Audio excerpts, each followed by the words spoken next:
नाम भेल सुभाष गोहेतमान और यह 4 महीना कमलाधार में आबऽ पड़े 4 महीना के लिए खड़ के टूटी भ जाए। बिल्टू यादव चैत 1 बैसाख 2 जेठ 3 महीना वो खर पानि के तकलीफ भ जाए।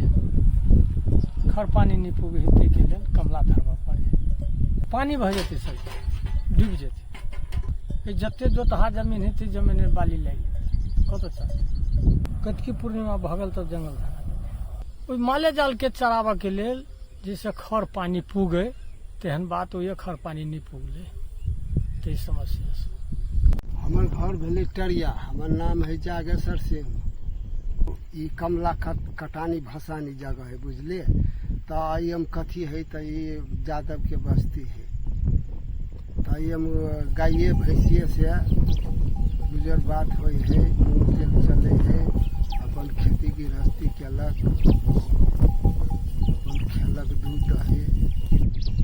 कदा देखबै तो जेर के जेर भैंसी रहे है, अहू कदा देखबै जेर के जेर भैंसी।